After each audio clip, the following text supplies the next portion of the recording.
The coffee shop door chimed as I stepped inside, my eyes locking onto the tall stranger at the counter whose profile sent a jolt through my chest like lightning. 20 years vanished in that instant, and I knew without a doubt this was the man who had knelt beside me on that scorching Texas highway when I was just 5, the one who had wrapped his jacket around my shivering shoulders and promised everything would be okay. "Ethan," he said softly, turning with 2 cups in hand, his voice steady but his green eyes flickering with the same recognition that was crashing over me now. I stood frozen, the noise of Chicago's morning rush fading into a distant hum as memories flooded back. The abandoned suitcase, the endless stretch of asphalt, the kind stranger who had stayed with me until the police arrived. He set the cups down on a nearby table and motioned for me to sit, his movements deliberate, as if he'd rehearsed this moment 1,000 times. At 25, I'd built a life as a graphic designer in the city, surrounded by friends who knew me as the guy who never talked about his past. But here he was, Lucas Bennett, 42 now, with silver threading through his dark hair and laugh lines that spoke of a life well lived. We had met again by chance at an LGBT youth fundraiser the night before, exchanging numbers after a brief conversation about foster care support. I hadn't placed him then, not until this morning when the light hit his face just right. "You remember me?" I managed, my voice barely above a whisper. Lucas nodded, sliding into the chair across from me. "I never forgot that day on the highway. You were so small, clutching that toy truck like it was the only thing left in the world." His words hung between us, heavy with unspoken history. I had been abandoned by my single mother in a desperate moment of panic, left with nothing but a note and a suitcase on the shoulder of Interstate 35 outside Waco. Foster care had followed, then adoption by a kind couple in Illinois who never pressed me to dig into my roots. But the fear of being left behind had shaped every relationship I'd ever tried to build. We talked for hours that morning, the conversation flowing like we'd known each other forever. Lucas shared that he was an architect now, running his own firm downtown, and that he'd moved to Chicago 5 years ago after losing his partner to cancer. The age gap between us felt insignificant as we laughed about city life and the ridiculous price of parking. Yet beneath the easy banter, I felt the pull of something deeper, a connection that went beyond coincidence. When he offered to walk me to my office, I accepted without hesitation, the autumn leaves crunching under our feet as we strolled along the Riverwalk. For the first time in years, the knot of abandonment in my chest loosened just a fraction. By the time I reached my desk, my mind was spinning. My best friend Jake, a straight ally who had stuck by me through my coming-out struggles 2 years earlier, texted immediately when I told him about the encounter. "Sounds like fate, man. But be careful. Age gaps can get complicated." I brushed it off, but his words lingered. That evening, Lucas called, suggesting dinner at a quiet Italian place near the lake. I said yes, my heart racing with a mix of excitement and terror. Little did I know this reunion was only the beginning of unraveling truths I had buried deep. The candlelight flickered across Lucas's face as we shared tiramisu, his stories about designing sustainable buildings in California before moving east, painting a picture of a man who had fought his own battles with acceptance. "I was 22 when I found you," he admitted quietly, tracing the rim of his wine glass. "Fresh out of college, running from my own family's rejection after I came out. Stopping for you that day changed everything for me. It gave me purpose." His honesty touched something raw inside me, and I found myself opening up about the years in foster homes, the adoptive parents who loved me but never quite understood my quiet fears of being temporary. We walked along the lakefront afterward, the city lights reflecting on the water like scattered stars. When Lucas reached for my hand, I didn't pull away. The warmth of his touch felt safe, grounding, unlike the fleeting connections I'd had with guys my age who couldn't handle my emotional baggage. "This feels right," he murmured, and in that moment I believed him. Over the next weeks, our relationship deepened naturally. Brunch dates on Sundays, late-night talks about books and dreams, weekend hikes in the forest preserves where the trees whispered secrets. I introduced him to Jake at a group barbecue, and though my friend raised an eyebrow at the age difference, he saw how Lucas brought out a lighter side of me I'd forgotten existed. Work, however, became a battlefield. My boss at the design firm had always been subtly homophobic, but after I posted a photo of Lucas and me at the Art Institute on social media, the comments turned pointed. "Focus on projects, not personal life," he warned during a meeting. The pressure mounted, forcing me to confront how much I'd let prejudice shape my silence. Lucas listened without judgment when I vented one evening over takeout, his steady presence a balm. "You've survived worse than this, Ethan. You're stronger than you know." His words echoed in my mind during tough days, pushing me to speak up in team meetings and advocate for inclusive campaigns. One Friday, Lucas surprised me with tickets to a theater show downtown. As we sat in the balcony, his arm around my shoulders, I felt the first stirrings of real trust. But doubts crept in at night. Was this connection real? Or was I clinging to the memory of the man who had once saved me from the roadside? I pushed the thoughts aside, choosing instead to lean into the growing affection. When my adoptive mom called from Illinois, asking about my new friend, I hesitated before sharing the truth. Her supportive but cautious response, "Just be careful, honey," mirrored Jake's concerns, adding another layer of external noise to our budding romance.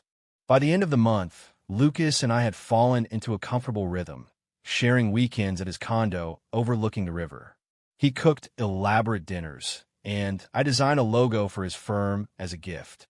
The emotional intimacy felt profound, filled with quiet moments where words weren't needed. Yet the past hovered like an unseen shadow, waiting for the right moment to step into the light. The old newspaper clipping slipped from Lucas's desk drawer as I reached for a pen one lazy Saturday afternoon, the headline screaming back at me, "Child abandoned on Interstate 35, Good Samaritan steps in." My hands trembled as I read the faded print, the photo of a young Lucas kneeling beside a small boy, me, on the roadside. "You kept this," I whispered when he walked in, his face paling. He had never mentioned knowing my story beyond what I'd shared. "Ethan, let me explain," he started, but I backed away, the familiar sting of betrayal rising like bile. That night, we sat on the couch as he recounted the full truth. After helping me that day, Lucas had followed my case quietly through public records, donating anonymously to the foster agency that placed me. "I saw myself in you," he said, voice thick with emotion. "My own parents had turned their backs when I came out. Saving you gave me hope that kindness could break the cycle." The revelation hit like a wave, mixing gratitude with confusion. Had our meeting been coincidence, or had he sought me out? Lucas swore it was fate. He had spotted me at the fundraiser by pure chance and recognized me instantly, but chose silence to let our connection grow organically. The misunderstanding festered over the following days. I pulled back, canceling plans and burying myself in work deadlines.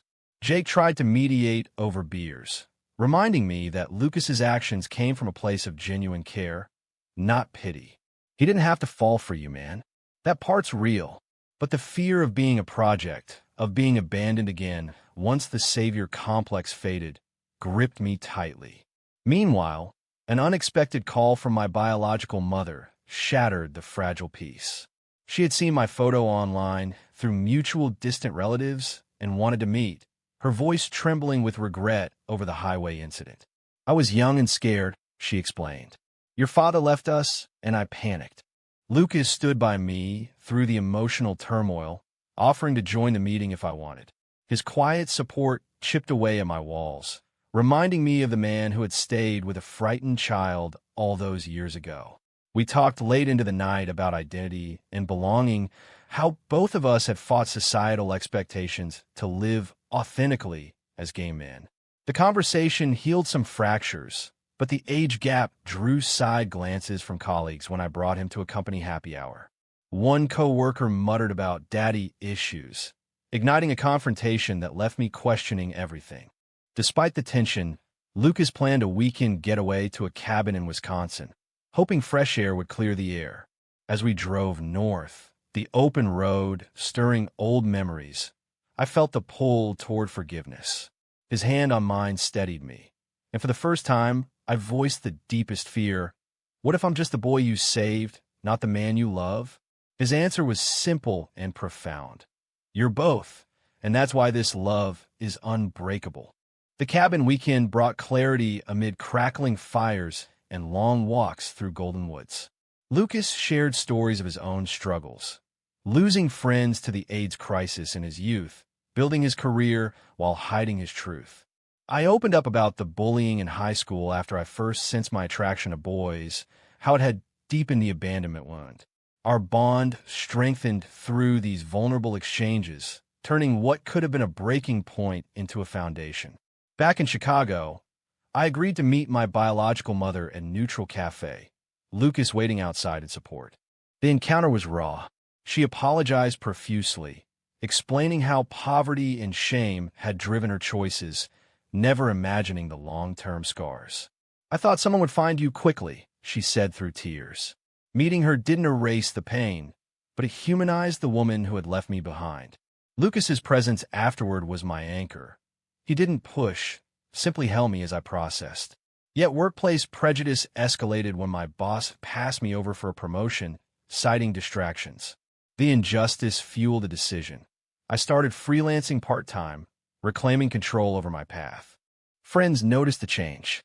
Jake hosted a small gathering where Lucas fit seamlessly, sharing laughs and advice on home renovations. But not everyone approved. My adoptive sister called, worried the age difference signaled instability. "He's twice your age, Ethan. What happens when life gets hard?" Her words stung, echoing my own lingering doubts. Lucas sensed the strain and suggested couples counseling through an LGBT center, a step that surprised and touched me. Sessions revealed how his hidden knowledge of my past had stemmed from guilt, not manipulation. He had feared I'd see him only as a hero, not an equal partner. As autumn turned to winter, our relationship faced its first real test. Lucas received a lucrative job offer in New York, one that would require relocation. He turned it down without hesitation, sacrificing career momentum to stay near me. "You're my home now," he said simply during a snow-dusted walk. The gesture melted the last of my reservations, leading to our first shared holiday plans. Yet the hidden truth still lingered in quiet moments, a reminder that love demanded ongoing choice. Snow blanketed Chicago as tensions peaked with an unexpected visit from my biological mother's brother, a conservative figure from Texas who blamed Lucas for influencing me. The confrontation at my apartment was ugly, accusations of manipulation flying, until Lucas calmly defended our love with facts and compassion. His poise in the face of prejudice inspired me to finally stand fully in my truth, cutting ties with toxic extended family once and for all. The ordeal brought us closer, but it also exhausted me emotionally, triggering old abandonment nightmares. Lucas stayed up nights, holding me through the panic attacks, his steady voice grounding me. "You're not alone anymore," he repeated like a mantra.